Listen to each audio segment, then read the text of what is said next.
170 juta penduduk.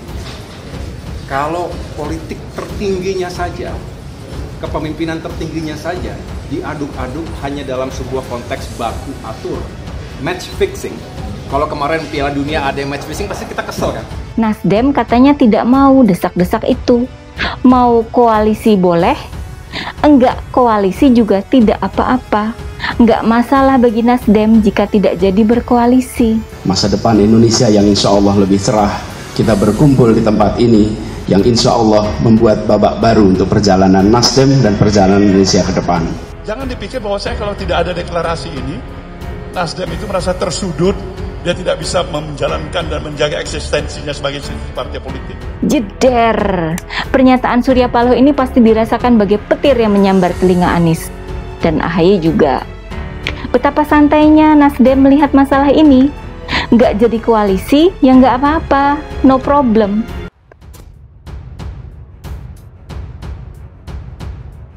Nasdem siapkan alternatif mengusung Anies jika koalisi perubahan tak terwujud. Partai Nasdem tak ingin hanya terpaku dengan penjajakan koalisi perubahan dalam mewujudkan pengusungan Anies Baswedan.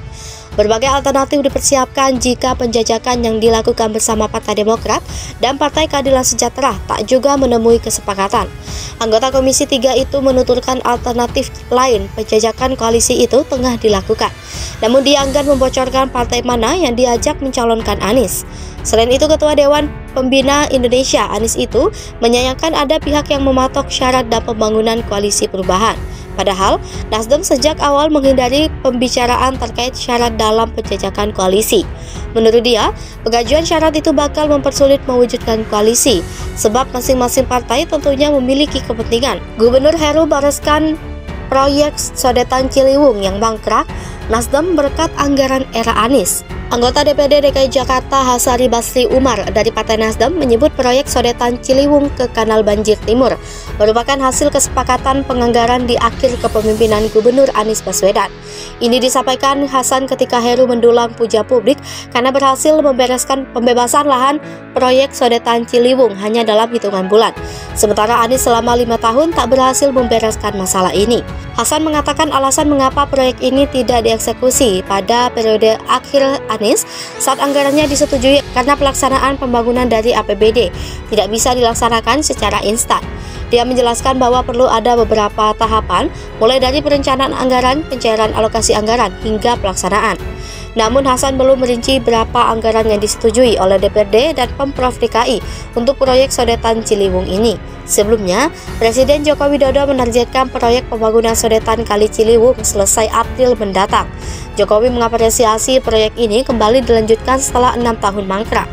Jokowi menyebut masalah proyek pembangunan Sodetan mangkrak karena masalah pembebasan lahan dan 1,5 bulan bisa selesai permasalahan tersebut dan proyek berlanjut sampai sejauh ini. Jokowi lantas mengaku kaget pembebasan lahan itu bisa dilakukan oleh PJ Gubernur DKI Heru Budi Hartono. Dia menyebut tidak mengetahui pendekatan apa yang dilakukan Heru hingga pembebasan lahan bisa dilakukan. Dengan adanya Sodetan Ciliwung, diyakini bahwa banjir Jakarta akan lebih mudah dikendalikan.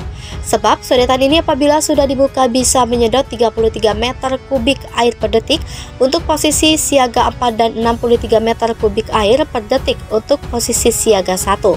Banjiri jantung Uni Eropa, puluhan ribu demonstran teriak stop gugat nikel.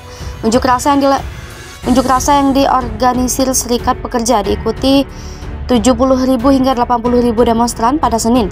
Mereka memadati jalan-jalan di Brussel, jantung Uni Eropa, membuat kota itu macet. Selain mengekspresikan kemarahan atas meningkatnya biaya hidup di Belgia, banyak yang mengutuk Uni Eropa yang dipimpin Amerika Serikat dan keterlibatannya dalam gugatan biji nikel di WTO. Selain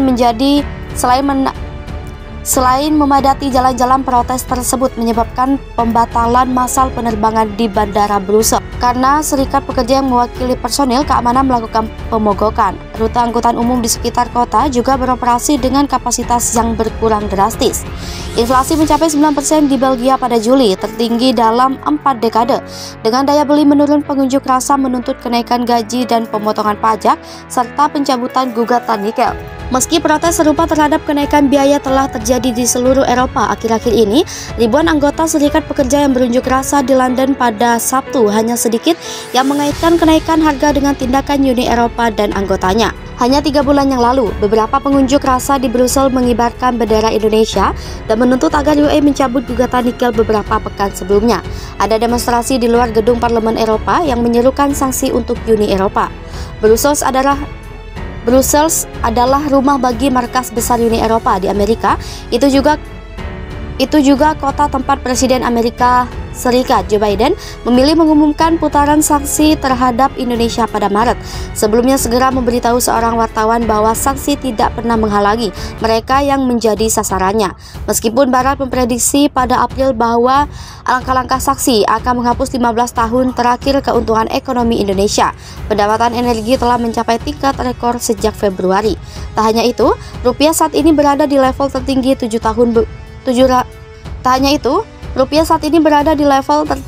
tahun terhadap euro. Presiden Rusia Vladimir Putin menuduh negara-negara Eropa melakukan bunuh diri ekonomi melalui sanksi itu.